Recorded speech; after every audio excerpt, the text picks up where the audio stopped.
সুপ্রিয় দর্শক, দেশ ও দেশের বাইরে থেকে যারাই আমার এই ভিডিও দেখেন, ভিডিও দেখে উৎসাহিত হন, ভালো ভালো কমেন্ট করেন, সবাইকে জানাই আন্তরিক অভিনন্দন। আগে একটা সময় কিন্তু আমার গোয়াল ভর্তি গরু ছিল, বিক্রি করে দেওয়ার পরে সব শেষ হয়ে গিয়েছিল, শুধু 4টা গাভী ছিল। 4টা থেকেই কিন্তু এখন 6টা হয়েছে, 2টা বাচ্চা দিয়েছে। তো এই হচ্ছে টুকটুকি আর টুকটুকির মা। তাই ও হচ্ছে প্রথম বাচ্চা দিয়েছে। তো এখন আমার গরু কম, কিন্তু ঘাসও কম।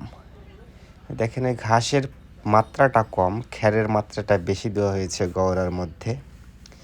তো ঘাস যখন বেশি হবে তখন কিন্তু খ্যারটা কমিয়ে দেবো, কস্টিং কমে যাবে। আর এই যে হচ্ছে দ্বিতীয়টা বাচ্চা, এটার বয়স হচ্ছে 12 দিন। তো হচ্ছে নাম কালো মানিক, ওর নাম কালো হয়েছে এই জন্য ওর নাম কালো মানিক। তো দেখেন এটা কিন্তু দৌড়দৌড়ি করার জন্য ওর জায়গা আছে। ও বাইরে চলে আসছে আজকে খেলা করার জন্য। ও বাড়ির বাচ্চাদের সাথে খেলা করছে, দৌড়াদৌড়ি ছোটাছুটি করছে। তো ওকে ডাক দিলে কিন্তু কাছে আসে, ও বোঝে যে ওর নাম রাখা হয়েছে কালো মানিক। তো হেভি দুষ্ট। তো জাতটাও কিন্তু ভালো হয়েছে, এটাও ষাঁড় বাছুর হয়েছে। ভেবেছিলাম যে বকনা বাছুর হবে, বকনা বাছুর হলে পালে গরু বাড়তো, পাল বড় হইতো। কিন্তু ষাঁড় যেহেতু পাল বড় হবে না, ও কিছু টাকা দিয়ে যাবে। যাই হোক, বেশি কিছু করে টাকা দিয়ে গেলেই হয়েছে। তাই মনে হয় ভালোই দেবে ওর টাকা, কারণ হাত পাগুলো মোটা মোটাও। আর এটা হচ্ছে ওই কালো মানিকের মা। তো এটা হচ্ছে হলো জার্সি, কিন্তু ফুল জার্সি না, এটা ক্রোচ আছে। তাই ওর মার সকাল বিকাল দিয়ে দুধের রেকর্ড আছে প্রায় 22-23 লিটার। কাঁচা ঘাস দিলে পরে আরও বেশি হবে।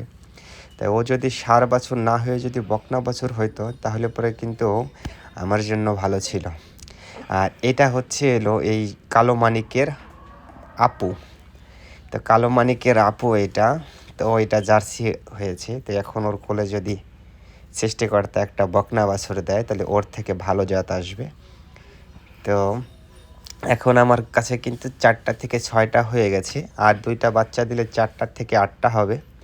তো যারাই আমার নিয়মিত ভিডিও দেখেন, আমার ভিডিও ভালো লাগে, ভালো ভালো কমেন্ট করেন, তো তাদের জন্য শুভকামনা। আর যারাই আমার জন্য শুভকামনা করেন, 4টা থেকে 6টা হইলো, নতুন বাচ্চা হইলো, সবাইকে তো মিষ্টি খাওয়ানো দরকার।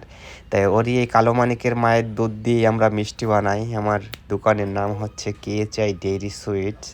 তো আপনারা যারা কাছের আছেন তারা কিন্তু আসতে পারেন, আর দূরের যারা তারা চাইলে পরে ইনবক্সে নক করতে পারেন, মিষ্টি পৌঁছে দেওয়া যাবে।